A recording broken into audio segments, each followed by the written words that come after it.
Well, welcome back to our study verse by verse through the book of James. I hope you're enjoying this study as a small group, and we're about halfway through. Today we're going to start with chapter 3. So if you have a Bible, get it and open it up to James chapter 3. We're going to be looking at the first 12 verses. We're calling this series Developing a Faith That Works, and today we're going to look at a very important subject, how to manage your mouth. Now, while you're looking up this passage, let me just give you some statistics about speaking, because Americans are a nation of talkers. We have all talk radio, all talk TV shows and talk shows, and it just seems that everybody's got something to say. The average American has 30 conversations a day, spends 1/5 of his life speaking. In 1 year, you will use enough words to fill 66 800-page books. And if you're an average man, you speak 20,000 words a day. Now, if you're an average woman, you speak 30,000 words a day. That's why when both of you get home from work, the wife always has 10,000 more words to speak. And men, you're just out of it. One guy was asked, do you get upset that your wife always has the last word? He says, no, I'm just happy when she gets to it. Now, some of us have a real talent for saying the wrong thing. We get foot and mouth disease. And our mouths get us into a lot of trouble. In fact, later on in group time, we can talk about maybe some ways that your mouth has gotten you in trouble in the past. Now, James has a lot to say about the tongue. In fact, in every single chapter of this book, he mentions the mouth. And he says, if you're going to be mature as a Christian, you've got to learn to manage your mouth. And he says this. Let's just read the passage together. Not many of you should presume to be teachers, my brothers, because you know that we who teach will be judged more strictly. We all stumble in many ways. Let me stop right there. How many of you agree with that verse? We all stumble in many ways. Yeah, nobody's perfect. If anyone is never at fault in what he says, he is a perfect man, able to keep his whole body in check. When we put bits into the mouths of horses and make them obey us, we can turn the whole animal. Or take ships as an example. Although they're large and they're driven by strong winds and they're steered by a very small rudder, wherever the pilot wants to go. Likewise, the tongue is a small part of the body, but it makes great boasts. Consider what great forest fire is set on fire by a small spark. The tongue is also a fire. The tongue is a fire of evil among the parts of the whole body.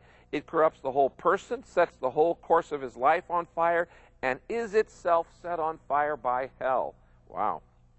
All kinds of animals, birds, reptiles, and creatures of the sea are being tamed and have been tamed by man. But no man can tame the tongue. It is a restless evil, full of deadly poison. With the tongue we speak praise to our Lord and Father, and with it we curse men. And we have been made in God's likeness.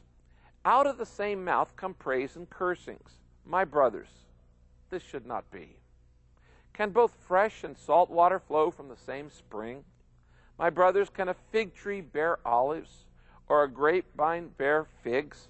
Neither can a salt spring produce fresh water.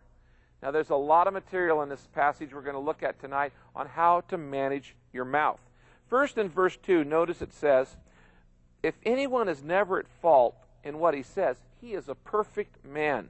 Now, the word perfection here in the Greek does not mean sinless, because there's only one sinless person, Jesus Christ. The Greek word there is the word teleos, and it means mature, fully developed. And when James says, I want you to be perfect, he's saying, I want you to be mature. I want you to be healthy. And he says, the way you know you're healthy spiritually is by looking at your mouth. You know, when I go to a doctor and he says, I want to check your health, the first thing he says is, stick out your tongue. And he looks at my tongue, and then the second thing he does is he sticks a thermometer in my mouth.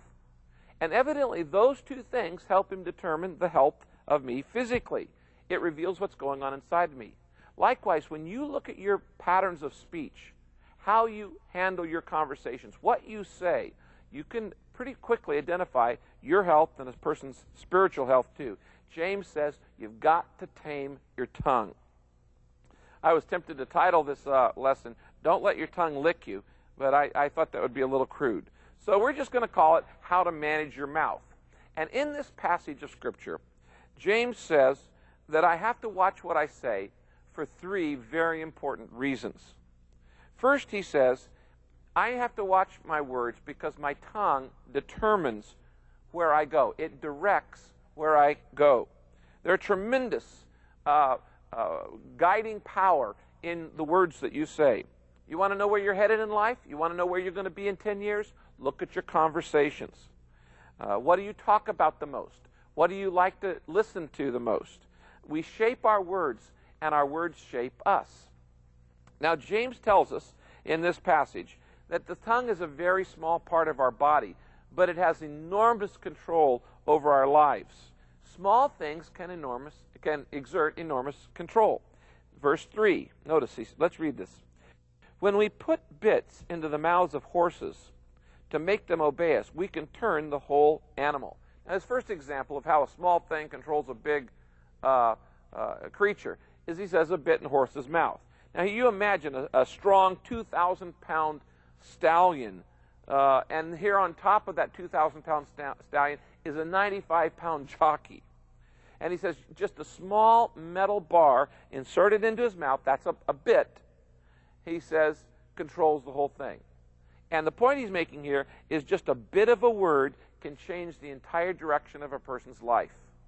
You know, when you're talking in your group, if you answer a person too fast, they ask a question and you immediately butt in and you try to solve things real quick instead of just letting them share their feelings, you're directing the conversation. You're even directing that person's life. We need to be careful with our words, because small words, just a bit of a word, can make a major difference in the direction of your group and in the direction of a person's life. Notice in the next verse, he says, imagine a giant ocean liner kind of battled by waves and winds and sea. And in verse 4, he says, take ships as an example. Although they're so large and they're driven by strong winds, they are steered by a very small rudder wherever the pilot wants to go. I don't know if you've ever been on the Queen Mary, but that enormous vessel is controlled by a very small rudder. And the point is, our words are like a rudder. They can either keep us on course in life, or they can drive us off course.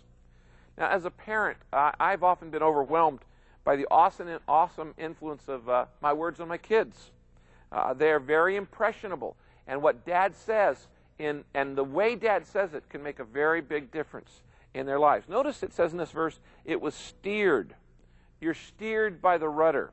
Your tongue is the steering wheel of your life. It's the guidance system. Now, if you don't know where you're headed in life, you're not living a purpose-driven life built around the purposes, then that steering wheel is going to cause you to drift all over the place. Maybe it's the best thing to say nothing at that point. I heard about this Trappist monk, and he was trying to not use his words, and over a period of years, each year he was only allowed to say 2 words. And so at the end of the first year, he said his 2 words were bed hard. At the end of his second year at the Trappist monastery, he said food cold. In the end of his 3rd year, he said, I quit. Those were his 2 words. And one of the other priests said, well, it's not surprised. All he's ever done is complain since he's been here. Little words make a big difference. They cause the direction of my life. The second thing James says is I have to watch my words because my tongue can destroy what I have. It not only directs where I go, it can destroy what I have. Look at verse 5. Likewise, the tongue is a small part of the body, but it makes great boasts. Consider what a great forest is set on fire by a small spark. Now imagine a beautiful, green, lush forest, and now picture it all going up in smoke. It's charred, it's destroyed, it's totally ruined. In 1983, there was a fire in Australia that destroyed 600 miles of land and village, and it was all caused by 1 cigarette. And he says, just like a little spark can destroy an entire forest, one wrong word in your family or in this group that you're in can destroy the fellowship. A careless camper can destroy an entire national park, and a careless word can destroy an entire life. Gossip is kind of like wildfire. It spreads quickly and it wreaks havoc. You know, I often have wondered how many people have let their mouth destroy their career. How many people have let their mouth destroy their marriage? How many people have let their mouth destroy their reputation, their church, their friendship, their small group. Have you ever met a verbal arsonist? I have. There are people who are careless with their words, and they go around setting fires everywhere they go. They're critical, they're demeaning, they're sarcastic, they're quick to jump on somebody else and be judgmental.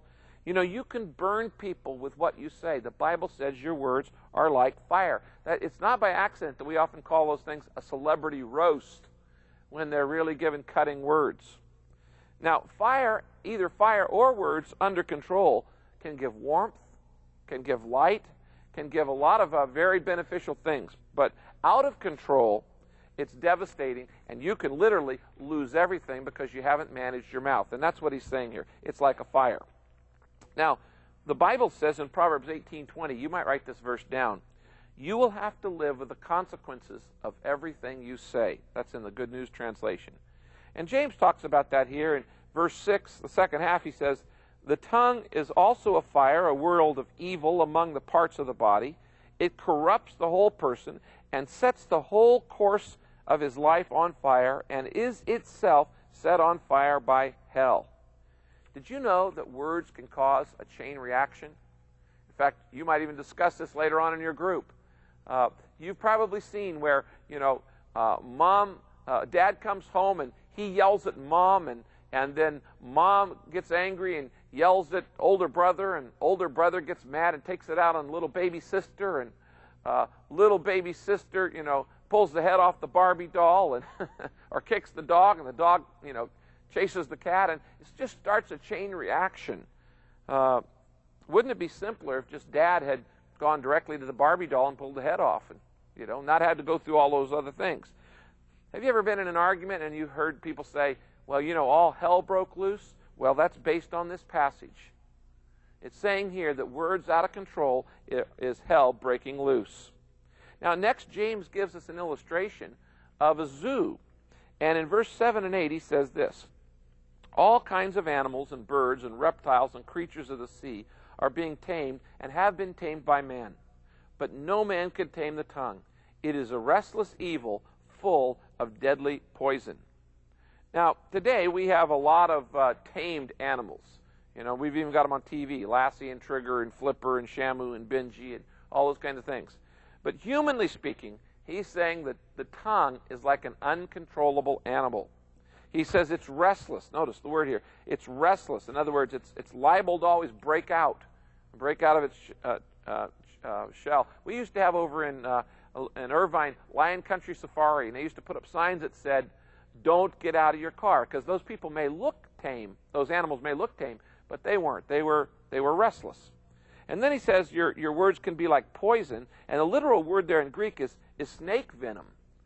And just a few drops of your words can kill. The tongue can be a deadly weapon. You can assassinate people's reputations with just a few words.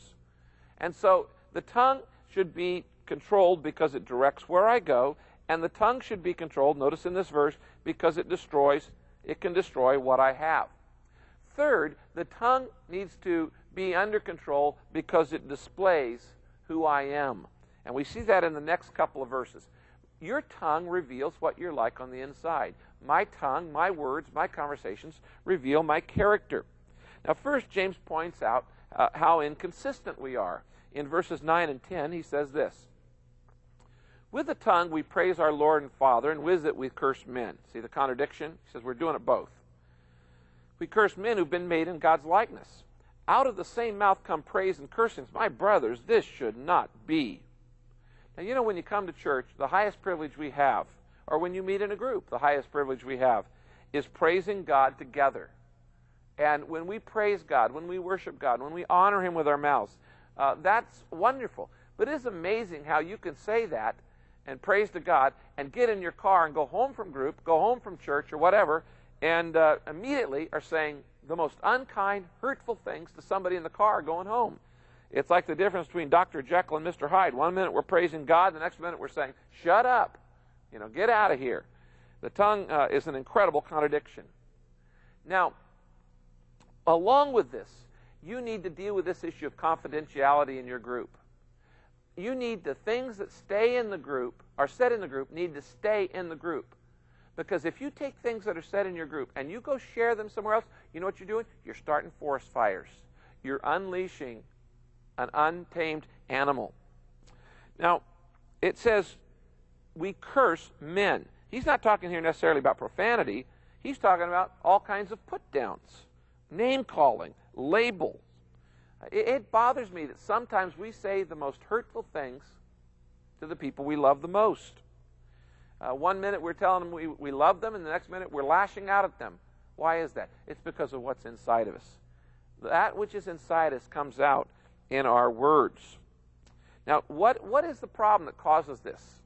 What causes us to one minute be praising God, the next minute gossiping or blaming or judging or being critical or saying angry, hurtful words?